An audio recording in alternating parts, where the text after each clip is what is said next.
On this installment of Creative Cabin Fever, I am joined by a guest who's all the way in Germany. She is making an incredible collaborative EP, and it's a really, really interesting concept, and that's why I agreed to do the interview. Also, some of the collaborators are based here in Ireland, therefore, it is perfectly okay. So Sally Grayson has been working on Sonic Fever, an incredible EP. The latest release of that EP actually features quite a few Irish artists and is called Interconnected. So good morning, Sally. Thank you for fitting me into your morning schedule. Good morning. Nice to be here. And I'm just going to say it right away, my sweatshirt. Thank you. New secret weapon. Secret weapon! The first Irish band to make me go, oh, that's what Ireland sounds like. Let's dedicate 12 years of your life to a band. There's not other bands before that blew your mind. Not Ireland. To that point. Not in the independent scale, not in the underground scale. So I always kind of like, obviously everyone has heard like the big Irish names, and there's not that many if you think about it historically. But from the underground, a band that literally went, pew, then the first. Yeah. Yeah, they're incredible. I was totally blown away. That, especially that. I mean, I listened to their music on Spotify, and then when they did that live show on YouTube, that was just like, wow. In the Button Factory. That felt so good. That felt like being at a show, even though we were all watching on YouTube, right? Absolutely. That energy, Sally, was just, it was palpable. Like I've worked on quite a few live streams over the last 19 months. And I have to say that those ones, that particular series, even the Vern and Jane, just incredible just to watch the different angles. It's like, there's different ways to do live streams and there's so many ways possible. But some people kind of did them more like art shows almost. Like this is a concert movie. So like what they did in the Button Factory was amazing. Yep. High quality. Yeah. But enough about them and how amazing they are. You and how amazing you are, Sally. So you're just in the process of releasing an EP, and that's why we're here to talk. So the EP is called Sonic Fever. Okay. Yes. And how did you come up with the concept? How did you start that journey to create this wonderful collaborative EP in this moment in time? Because what's great about that is most of my interviews are centered around how things have changed in this moment in time, and you actually have a whole project that is just that. Yes. Well, for me personally at the time, I have a band called Black Swift that's based out of Stuttgart, and it's like desert rock, Americana desert rock. And I had decided in that time, like actually before Corona, that I wanted to work on a solo album because different people had requested the Black Swift songs I write, and people had and I often play solo and would play them, and people requested more a solo record, basically kind of like the solo performances. And so I started working on that. And then when COVID hit, I don't know, it's like always my first reaction is, and I'm not trying to be like I'm so cool or something, but like my first reaction is like, how can I help? Like, what can I do to help? Because this is going to be hard, you know?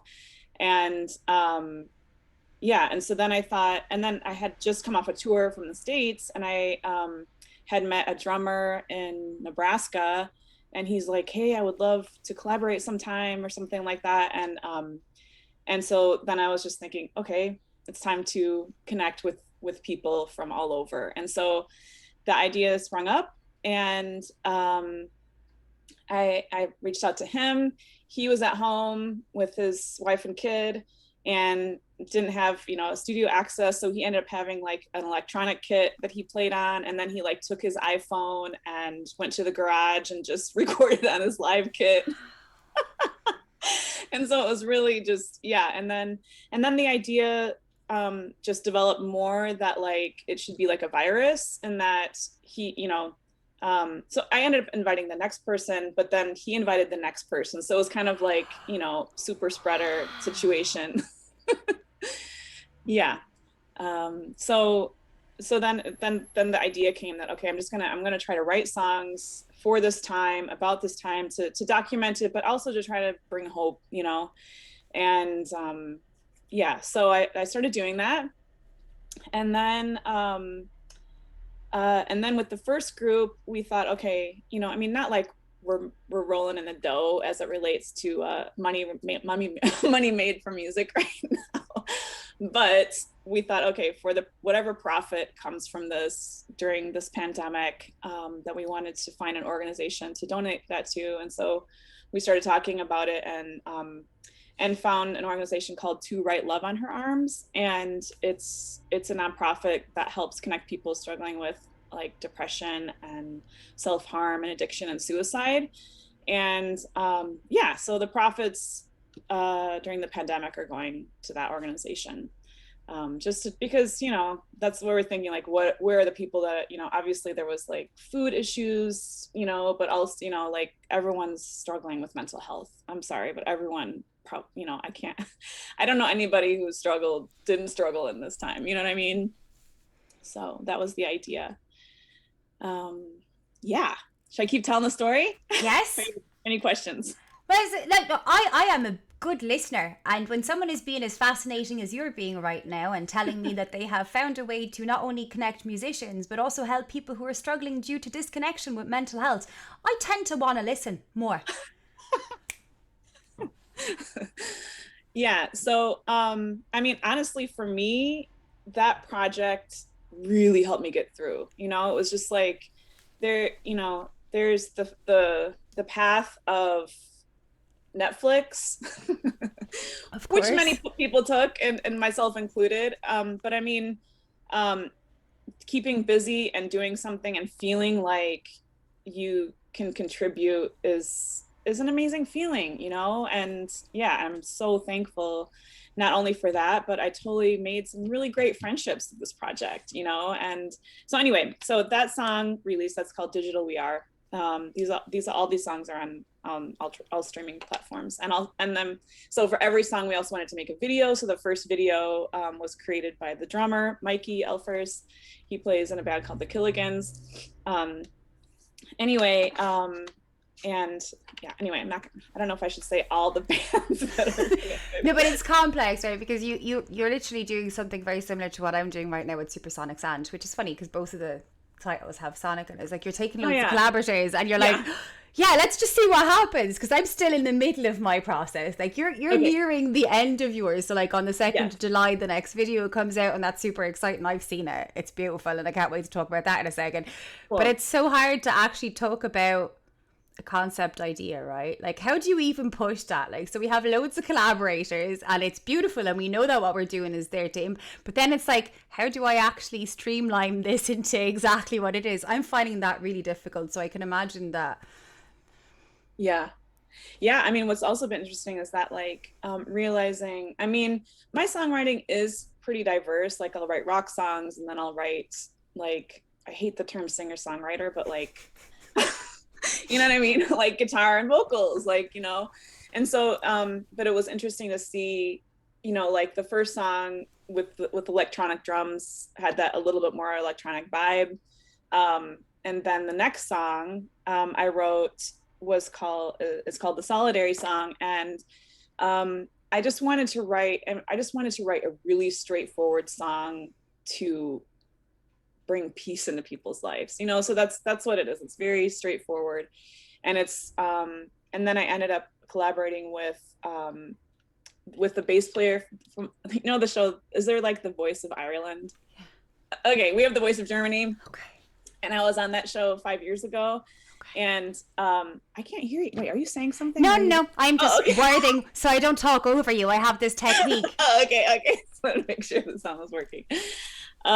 Yeah, so the bass player from the band and from that show, and he invited then 2 other really amazing musicians from Germany, and then I invited a girl I know who was in China to play strings. So it's a really beautiful, you know, more Americana, whatever song, right? And so for each song we did the videos, and for that video we did I ended up working with a director from Michigan who we made all these collages, and I'm also a visual artist and I do collage work, and so I ended up doing all in my living room just with the projector, like projecting all these images, and almost all of it we we shot all these other scenes and got all this stuff, but it kind of reduced to those kinds of images with the projections. Yeah. So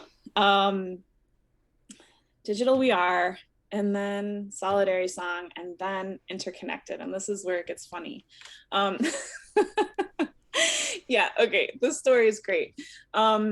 So I wrote the song, and I let's see here. Some years ago, I played with a band called Urban Voodoo Machine. I don't know if you've heard of them. They're from London, and there was a woman who was drumming in that band, and so I reached out to her, and I was like, "Hey, I wrote the song. I told her the project. Would you be interested in playing some drums on this track?" And she's like, "Well, I'm living on a boat right now, and in COVID, and I can't get to my kit, you know." She's like, "But I know another drummer," and I really wanted to work with more female musicians, because I always play with dudes, and that's great, but yeah. Anyway, represent the ladies. So she said she knew a drummer named Gemma Clarke, and Gemma used to play in Babyshambles, and she plays in a band now called JW Paris. You people should check them out. Anyway, yeah. So I reached out to her, and she was totally up for it, and but she also couldn't get to her kit, and yeah, I mean, that was like when this was at the beginning of the pandemic, and it was super strict lockdown, and yeah, you couldn't even get to the studio, you know. And so she had an idea, and she decided to reach out to her friend Tom Latmere, and I feel like I'm probably saying his name wrong. It's the first time I've ever said it out loud. Latimer. How would you say? Latimer? Like, I'm going to say it completely wrong, so you'll seem like a legend for almost getting it right. I've got your back, girl. I just Americanized it. So yeah, it's cute. Yeah. Anyway, he's a multi-instrumentalist, and so basically she called him and did these video calls, and was just like, okay, this part, and this part, I want it to be like, you know, so she just basically sang the parts, and he programmed the drums. That is sick. Right? Like, how bad do you want to make this collaborative song? I'll figure it out. You give me all the closed doors, closed windows. I'll grab a ladder brick situation. I have never heard anyone ring another drummer to sing the drumming beat to him to create a song with that much passion. I love this so much more right now. That's my favorite part of this whole thing, like just that determination, exactly what you said, like this is gonna happen, and then just how hilarious those video calls must have been. Yeah. Right. Yeah. Yeah, so Tom did it, and he did such a great job. Like he did such a great job that my engineer in Dresden didn't know it was like electronic, like it wasn't a real drum track, you know. So he did really good. And so then so then we're like, okay, we need some bass. And so Gemma reached out to a woman named Josephine Johnson, and she threw down some bass. And then we're like, okay, this song totally needs a guitar solo. So then I was like, okay, who could we invite? I asked them who they thought, and nobody could think of anybody at the moment. And I wanted it to be a little bit more international, you know, like really, yeah. Especially the song Interconnected is about how we're all globally interconnected. And anyway, but so then they couldn't think of anybody. So I was like, oh, I remember this guitar player that I saw play with Lydia Lunch. And he was wild. He was just kind of like one of those unforgettable guitar players that you just are, yeah, he was hilarious. And so I reached out to him, and I was like, hey, you know, could you throw down some guitar on this track? And he's like, sure. So he emails me the track. I put it into the mix, and I'm like, and I can't stop laughing because it is all over the place. It's just like, like, it's just like, what? Like, is this a joke, or is this, you know? And so then I sent it to Gemma and Josie, and Gemma's like, is this genius, or is you know? Very thin line. It's a very thin line, Sally. Sometimes I still don't know if I'm the smartest person in the room or the craziest, but I love that about me. Right. So, I mean, I thought it was great just because, you know, and it was kind of like, I don't want to like say no. I mean, I did that for one of the songs. I asked the guitar player to change a little bit and stuff, but it was just so crazy. I'm like, I have to do something with this, you know? And so then Gemma's like, oh, I just remembered somebody I could invite. And that's David Griffin from New Secret Weapon. And so she reached out to him and he was up for it. And so he ended up, and I was like, I don't know what to do with this. You know, I don't know how to finish this and make it, you know, make it work. And do you have a question? No, I was just like, did you just send him the crazy riffs and he somehow translated the crazy into something a little more lateral and linear? Because I feel that's how our whole conversations go. I start talking really energetically and he somehow is able to... Well, what was awesome about working with him is he said something like, I'm just paraphrasing, but it was something like, there are no bad songs, you just have to make them good, you know? And not that this guy's name is named Weasel Walter, the guitar player from Lydia Lunch. Not that, I mean, he's amazing, you know? But it was just a creative jump too far. So being able to take that and, sorry, the postman is just, oh. Thank you so much, postman. You're now in the middle of a podcast. That's fine. This is my life. It's just. And your windows, right? On the street. That's your mailbox. Yeah. Actually, a thing that just happened. This is like maybe the third interview there's been in delivery at the postman's just real sound.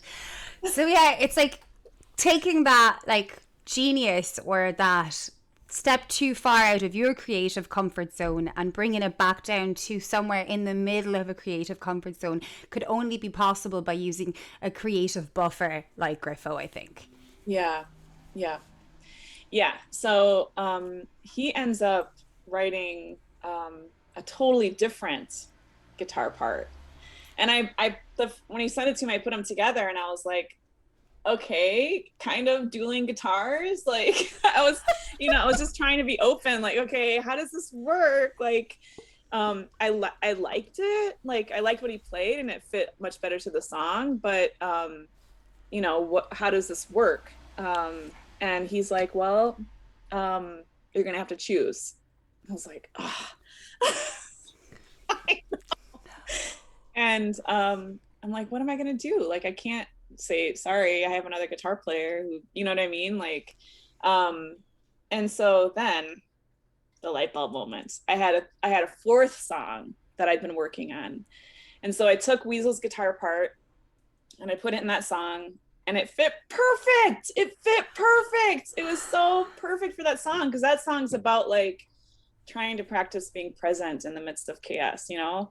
And it was so perfect for this chaotic juxtaposition, you know, because it's wild. It's a wild, amazing. It's amazing. I love it. And so I wrote him and I was like, hey, would you be willing if I put your guitar part in a different song? And he said yes. So it all worked out. So then Griff ended up writing synths and then he like rewrote the chorus of the song. And then I was trying to figure out how to, you know, and then I felt like what he wrote didn't really fit what I was singing, you know, so then I rewrote my part to fit his part. And yeah, it was a lot. I mean, that's why I started, you know, I wrote the song at the very beginning of the pandemic. So that's why it's just released now. Yeah.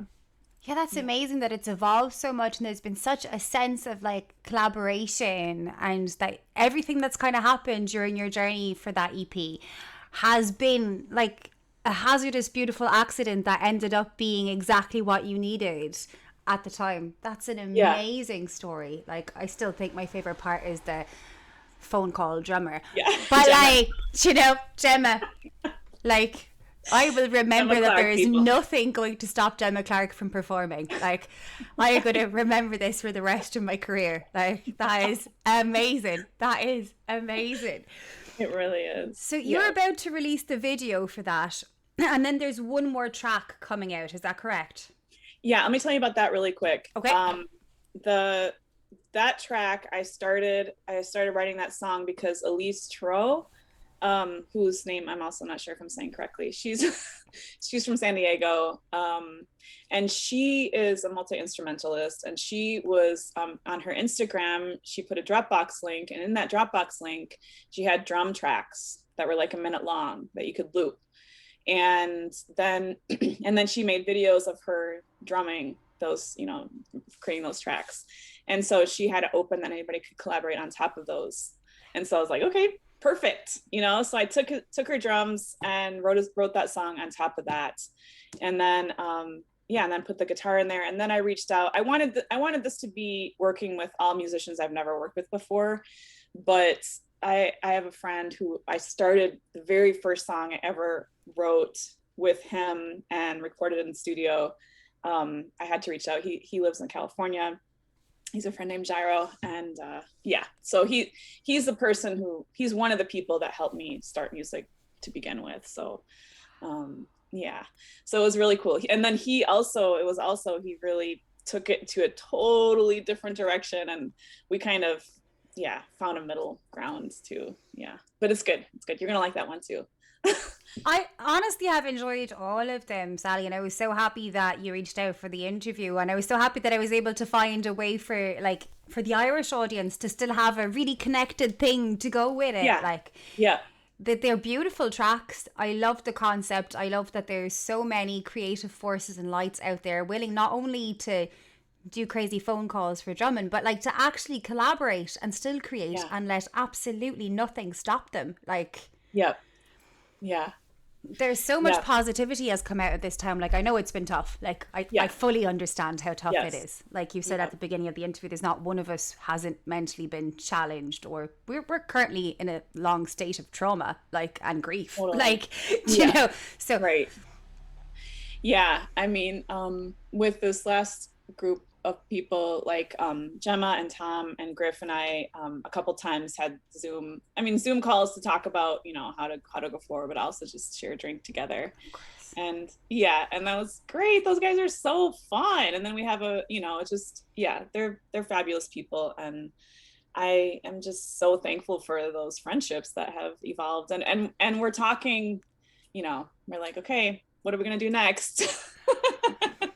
So we'll see. No, that's super, super fascinating and exciting. I love the whole story that's happened there. And obviously the video coming out soon, that's gorgeous. I got to have a preview. It's beautiful. The song's already out, and then you've got one more. I think how much positivity can you take out of the worst? If anything, music is this thing where we're supposed to use it to harness, challenge, and allow us to continue creating. So I think it's amazing what you guys have done. Thank you. Pat yourself totally like this. One of these. Job. Hey, but I have to somehow get the backs of all the people I've worked with, because man, it's been such an honor to work with all those folks, and so many talented people. So should I tell you about the video? Yes, please tell me about the video. I mean, I was thinking I could share my screen with you. I could give your people a tiny little peek. Yeah, we can do that now. I don't know how to pause this is the only other thing. So let's just obviously the postman can come in here. Everything can just happen. Do you know how to share video and yes. sound? You go down to share. You have to allow me to. Oh no, I can do it now. Yeah. Okay. Are you ready? I am ready. Do I have anything weird open? Hold on a second. I don't know if it's even going to work with this, but we're going to try it, and if not, I'll figure out a way to Yeah, well, I'll just try it quick. See, because we're using the OBS here. Here we go. Let's do this like that. Well, it's two screens now, but you know what? This is going to be it's going to add an extra dimension, because I have you on OBS. Just press play. It's going to be fine. Whatever it's going to be like a real preview.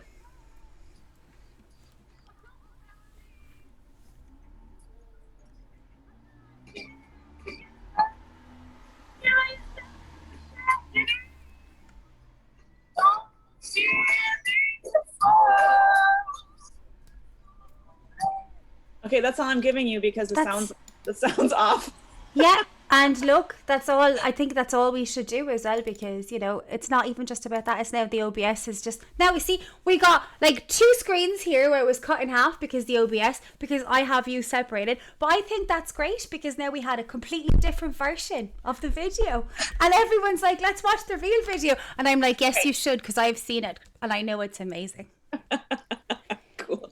Well, I would ask your people to so I have a website, it's sallygrayson.com. And I'm going to leave that in the interview as well, so that'll be in the box description there for everyone to just find. Cool.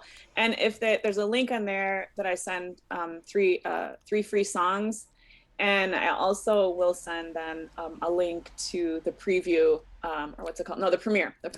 Yeah. So I would love to, if people like, that, I mean, I do all kinds of different music, and I also share about my art and all the different stuff. I'm going to be making a podcast eventually, and all that kind of stuff will be coming in those messages. But yeah.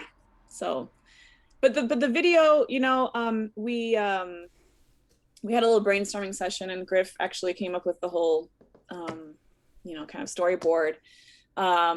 Of just kind of documenting this time, documenting this pandemic, and so we had a whole list of shots that everyone should do. And then I had the idea to kind of meld our faces all together, and because the song's about how we're all interconnected, and like that this pandemic had the possibility to, when you think about like we're all going through the same thing worldwide, like when has that happened? And that it seems like sharing those kinds of sorrows, or sharing those struggles could have like had the potential, and still has the potential, and has had the potential to bring us together. It also had the potential to bring us apart, and that was really that's really extreme. It happened in very extremes, I think, in this time. The bonding and also the division, so that's what the song's about. And then there's a part where I wanted to talk about the Black Lives Matter movement, and that was really hard. Like I studied art in Minneapolis, and I lived like blocks away from where George Floyd was murdered, and just seeing, like, Minneapolis is my city, like, and so seeing kind of that start there, and it was heartbreaking. It was kind of the same thing where it's like, I want to be there, like I want to be on the streets now there, I was able to go in Stuttgart to a rally, which is good, but like I think, and that also, I've for a long time, or like anti-racist work has been something that's been in my heart for a long time, but that moment in history, like, definitely woke me up in ways that I wasn't before. And I bought a bunch of books. Right now I'm in a book club. Hold on a second. I just have to recommend this book. Is it backwards? No, it's perfect. Okay. Mean White Supremacy. This book is so good and challenging, and I would highly recommend finding some people that you can talk vulnerably with and share about your racism with, because we all have racism that we need to root out, and it's heavy, because it's it's like, it's really hard to go there and to see things in yourself of your own discrimination and your own racism, but it's not nearly as hard as being treated. Hey, we have to break these cycles, and challenging ourselves and breaking cycles, regardless of what the cycles are, is very difficult. Nobody likes to look at themselves and go, oh, that's my darkness. Oh, I should probably heal that so I can help the world. Oh, I don't really enjoy this. Feels uncomfortable. I'm going to pretend this isn't how I feel. And just continue living in my darkness, because God forbid I should heal it, is how most people react to that. But it's so important. We are all a little bit racist, definitely. Yeah, and that's like the worst thing anybody could ever say to you. You know, that's racist what you're doing, but like we need to hear it. Like we need to hear, and we need to hear it to be able to change. And yeah, and it's hard. You know, it's like yeah, just seeing the incredible division in that way, especially in my country. I don't know how it is in Ireland, but like it's yeah, obviously you probably see the news of what's happening or what's been happening, you know, and it's like, and it's like now Trump's not there, which is great, but at the same time, it's like that made it more urgent. I don't want him to be president. I didn't, you know, like please no. But now that Biden's president, it's kind of like, well, some people feel like they can kind of relax and you can't. Like you have to keep fighting, you know. Anyway, so I wanted to add that in the video also because I feel like that was a part of the coronavirus, you know, like that's one of the signs somebody holds racism is the pandemic, you know, and so I did some stuff and I changed it because I wanted to have a part that kind of showed a little bit white apathy, you know, like people kind of ignoring what's going on or whatever, but kind of focus on the police violence against Black people, Black, Indigenous, and people of color. So anyway, that's part in there as well. That's amazing. And you're right, it is. It's a massive part. Like there's been such a massive kind of global wake up, shake up. Everything is being questioned. We should all be kind of questioning everything. And the Black Lives Matter was a huge, huge thing for us all to undergo as well as everything else going on. So why wouldn't you want to mark that moment in time and talk about it openly? So fair play. Yeah. Were there like protests and rallies in Ireland? Yeah, not that like there were, but like obviously not on the American scale, or I imagine even on the German scale, because yeah, there was, Yeah. but like you can obviously see everything that's been going on in the world, and then what people decide to take out of stuff and what they decide to heal and grow from. It's kind of you know, individually repurposed. We're having trouble in Waterford at the moment with Pride, actually. Okay. We in Waterford have had our Pride flags burnt and they've had to be replaced. And so, you know, like this healing that everyone's going through, these uncomforts, like there's loads of subcategories of things. And they're all very important and interconnected. Exactly. Sorry for that one. Yeah. On a funny note, with the video, you know, I was trying to figure when I was talking with Tom and Gemma and Griff, Josie wasn't able to be so much involved with the video, but I was like, okay, how can we visualize you guys working on the drums together? You know, like what can we do? Like, are you gonna be like twisting some knobs, or are you gonna, you know, like and Gemma's gonna be, you know, like what can we do? And so they decided to get together in her studio and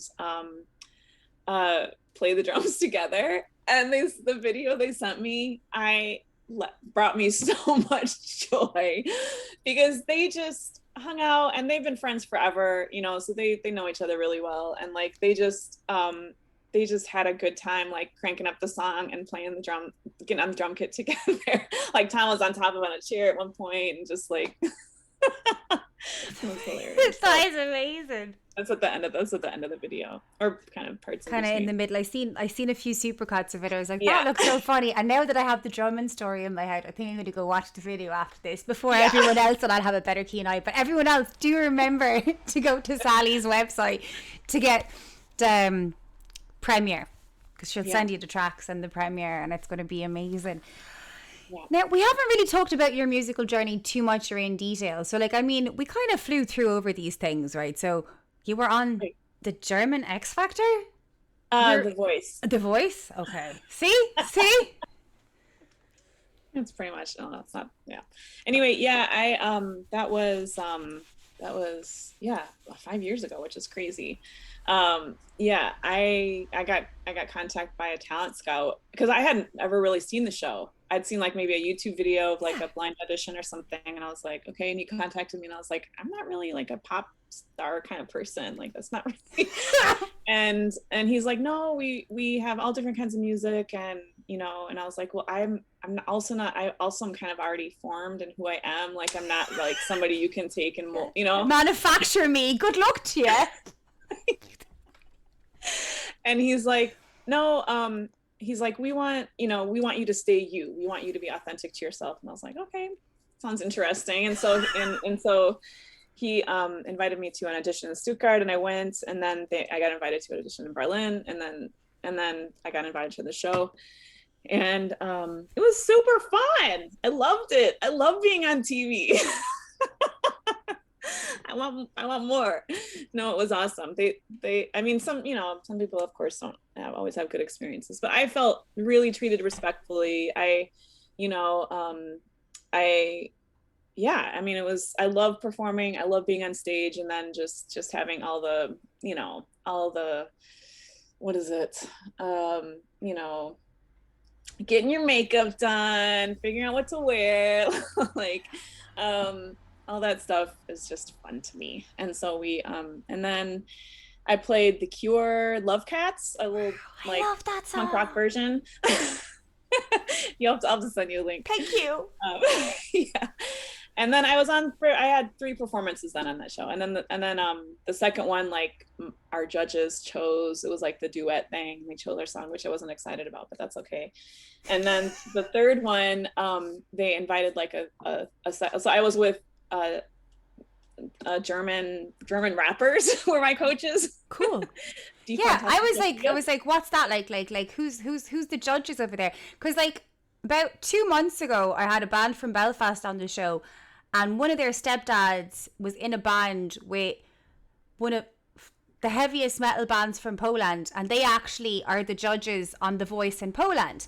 And then at the beginning of my interview career, I interviewed a French guy called Roman Gome, who I work with quite a lot, and he was actually on the French Voice. So this is my third. Yeah, okay, this is my third voice spot in it. You need to be a judge. Maybe. So interconnectedly, so we've got 2 German hip hop rappers. Yeah. Okay. And anyway, but then they always invite like another coach, another musician, and so that was Robbie Williams. Yeah. Come here. Which is funny for me because Robbie Williams isn't really very, very well known in America. I had to like look his music up. Yeah. But Gavin Rossdale is really well known in America, and he's in The Voice America, and he's also the man of my dreams since I'm like 11. But he is not well known in Ireland. No one knows who Bush are because obviously something got missed in translation, and in the UK as well, Bush aren't really well known. But in America, my boys are slaying it. That's awesome. Yeah, because I called my sisters and I was like, hey, Robbie Williams is gonna be one of my coaches. Like, who's that? Like, internationally except for America. Yeah, anyway, but that was awesome. Robbie's super sweet, and I had to, like, one filming, like, I had to be on stage and perform my song for Mickey and Smuda, who are the rapper guys, and Robbie Williams. So that was my audience. Crazy. I know. And yeah, he was super encouraging, and just yeah, I'm a fan now. I mean, I don't listen to his music, but I mean, yeah. Anyway, he was super sweet. I had a really good time with him. So then I got kicked off, and that was cool. I absolutely love that story, start to finish. I love that. For some reason unknowns to me, The Voice keeps being popped up in my interviews. Like, I think that's amazing. But it's such a different thing. Like, yeah, you would absolutely not expect someone as set in her ways as yourself to end up on something like The Voice, never mind enjoy it and get to meet Robbie Williams. That's fantastic. That's just the best crack to segue our interview about interconnection and making a big collaborative piece like the one that you've just managed to pull off, which I'm super proud of you for. So before I let you go then, Sally, we have 2 more questions. The first one is, what local bands would you recommend? And obviously you're in Germany, so you can pick Ireland or Germany. I'm good with either. Okay. Well, of course, No Secret Weapon, but no, we all know that. Actually, they're Billboard. Yeah, I would recommend Everdeen is a band from Stuttgart. Okay. that are making kind of dreamy, how like indie, dreamy, kind of poppy-ish music. But we've played shows together, and actually the two of the people from that band are going to help create the next music video. So and then I have a friend who has a band called Anna Gemina that's also kind of electronic. She's got a gorgeous voice, and she just started a solo project called Kitz. It's Kitz. And of course, Black Swift, if we're going with local bands that I'm not promoting right now. Always gotta throw out the Black Swift. Which, really quick, I don't wanna. Let's talk about your band. Okay, just really quick. Sally, you're entitled to talk about your band. I'm sorry I didn't bring them up myself. So Black Swift. Yes, just our last EP we did with Sylvia Massi, and she's a producer. No way did you produce with Sylvia Massi? Yes. No way did you produce with Sylvia Massi of Smashing Pumpkins, Nirvana. Like, that woman literally got tooled to blow up a piano. Like, yeah. Nick, let's see here, Johnny Cash, Red Hot Chili Peppers. Yeah. Everybody. Right? So you recorded with Sylvia Massi. Yeah. Can we talk about her for a little minute? Because this is the closest I'm going to get to a Sylvia Massi interview for a while. My friend Mark Graham did an incredible Irish music podcast, Irish music industry podcast, and he did a Sylvia Massi special. I'll send it to you when we're off screen. It's amazing to listen to her stories. Okay. But you have a Sylvia Massi story. Let's go. Yeah. Oh my gosh. Where do I start? But I I guess we got to wrap it up here soon. No, we can take our time. We have time. Okay. So the studio that I've recorded, my friend Arno is my engineer, and he has a beautiful studio in Dresden, near Dresden, that's called Castle Studios, because it's in a castle.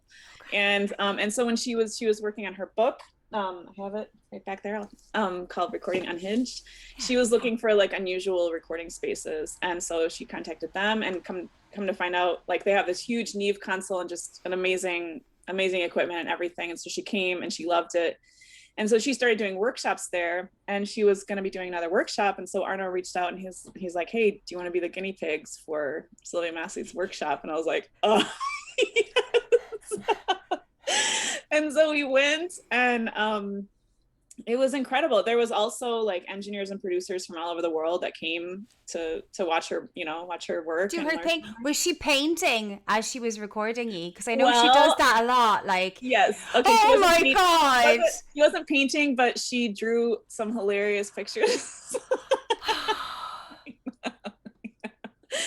Yeah, no, Did she hang you by your feet to see if you could sound better, like what she did to poor Serge? Like literally, this, like, I'm so sorry, has taken over your interview, and now all I care about is. No, I love this topic. Yeah, I love Sylvia. She's my hero. She's amazing. Like, Sally, she's so like inspirational to women like me as well, because like, obviously I don't get to be. Normally I'm never seen. The fact that the pandemic has made me very, very much so in the spotlight was not an intentional thing.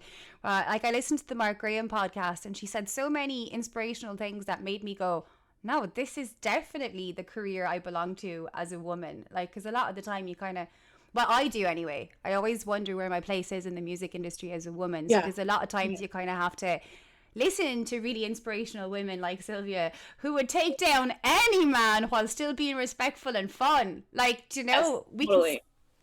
Yeah. No, and she's just so authentic, and I just, so the first day, so we were there for the workshop, and then we added on like 3 or 4 more days with her alone. And like for the workshop, it just got crazy. Like, we first went to a flea market, and she gave everybody five euros to find weird stuff to use for recording, so there's like transistor radios. I found like some walkie-talkies. There was like, just like kind of just that whole think outside the box thing. Right. And then, they ended up making an amp out of one of the transistor radios, and that we recorded onto. I documented the whole thing on my YouTube channel, so I'll have to send you the link, because it was so fun. Yeah, it was amazing. I mean, I talk about the whole thing, but like, yeah, so like that was the first time I had self-produced most of my other work or co-produced with my guitar player. And yeah, that was the first time was like, here's my babies, you know, and really and just seeing the way that she yeah, so like that for the recording workshop, there was just all different experimentation, you know, and what else did they do? They were playing through a light bulb. I still don't quite understand how that works, but The light bulb microphone. She talks about them in detail in that podcast I was talking oh, about as okay. well. So Okay. Yeah. yeah. So it's Yeah. fascinating. Yeah. And what was so cool was just seeing her like in one of my videos that I have, like we're recording the song, and this was when everyone was gone. And she wanted to get like a different kind of a echo effect on my vocals. And so Arno was getting out, and Arno is awesome because he's got like the soldering room and he's making all this stuff, and she's telling him what to make, and they're just an awesome Obviously, his studio is in a castle, so he must be pretty deadly. Like, you know. Yeah. So anyway, so they're trying all this stuff, and she's like, okay, sing it again. And so I sing it, and then she's like, I think it sucks. I love her so much. You know, and then so she just try other stuff, and it was just like that. What I love, or what I feel like I want to take from that, or what I want to learn from that, is like how much she trusts herself and her own ears, you know, to know like this is I mean, I guess it's all, you know, so many things can be relative, but like yeah, so she did that. And then another song, she thought the chorus wasn't long enough and she wanted a bigger chorus, and so I sat down and wrote like 7 different chorus ideas, and then it still wasn't quite there, and so we sat down together and just like made up rhymes and laughed together at the possibilities of what I could sing, you know. And yeah, I mean, so it's just kind of like that, like just seeing how she imagines the full potential of a song and trying to get there. And then for another song, she's like, oh, I hear piano, who can play the piano? And so then like our bass player goes to the piano, she's like, okay, play this, and she describes it, and then he plays it, you know, like Gemma and Tom. Yeah, that's exactly what I was thinking. It's the same thing. Yeah. And then she's like, oh, I hear strings. I have a guy in California, I'm gonna send it to him. And then the next day there's strings on the song. Right? And then she's like, oh, I hear a chorus. And so then we ended up just like with just like an SM58 in the control room, like passing the mic and singing, whoever could singing different harmonies for the chorus. Like, she actually bought a microphone museum, so she would have the largest microphone collection in the world. Like, yeah, she's just amazing. Yeah, she is. And it was what was cool also for me personally is that we got to talking a little bit and found out she's also from Michigan. Her was also a mechanic. My dad's a mechanic. And so we ended up just like telling crazy stories of all the junky cars we drove. And so we had all this car talk, and then we talked about anyway, like knowing that like having that connection of like kind of a little bit similar backgrounds has made me now a really short side story is that I just moved, and the apartment I moved to, when I was trying to figure out, okay, I was playing at home before, and I was like, okay, if I get an apartment where I can't play music, what am I going to do? And so I reached out to the studio in the town I was looking for to see if I could rent their space, and now I am the manager of that studio and I can use it for free. And so I just went back to Dresden a couple of weeks ago to try to learn more sound engineering. You know, it's not like to be able to do that on the side and be able to better produce my own music and stuff. And like having those experiences with Sylvia, totally, like, I don't know if I would have even been thinking about that right now, you know, without having met her and having that time with her. So I'm going to do it this time. We are all interconnected. And this is why all this stuff is amazing, because the universe is constantly working in our favor if we just flip and listen. Like, you can call it whatever you want. Like, you can call it the verve, the universe. You can call it God. You can pretend it doesn't exist. I don't really care. But I know well enough that every single encounter, experience I've ever had in my life, you have two things: blessings and lessons. What you make of those is down to you. 100%. I'm there with you. I go to that church. Good church, Sally. I knew we'd get on. Oh, you're after blowing my mind. Thank you so much for not letting show that I didn't have time to do my research this week and giving me all the things I needed as part of this interview. No, like, I am so overworked at the moment. I was like, no, I really need to fit her in. She seems really nice. I love what she's doing. So, thanks for the Sylvia Massi nugget. I'll have to send you that EP, because I'm very proud of it. I'm very proud of that one. And so you should be. Like, those are the type of things that don't happen very often in a lifetime. Do you know what I mean? Totally. Yeah. But I can't stress enough how beautiful Sonic Fever is, conceptually as well as what you've actually managed to put together. And everyone definitely needs to go to your website straight after this interview so they can actually see the video that's about to come out with the Irish music industry heads. But as well as that, there's 4 beautiful songs on that EP, and I think everyone should be paying attention to what Sally's done from a moment of disconnection into a moment of interconnection. Is there anything else you'd like to add to the interview before I stop recording? No, I mean, that's the main thing. If people go to sallygrayson.com, I just would love to find more of my people, like people that would be into the work I'm doing, and just, I'm interested in deeper connections with people, and so yes. That's beautiful. Thank you. You're so welcome, because you're obviously quite the talented visual artist, as well as all the other things that you are. So you're beautifully complicated. Ditto. Thank you. Thank you. You're so sweet.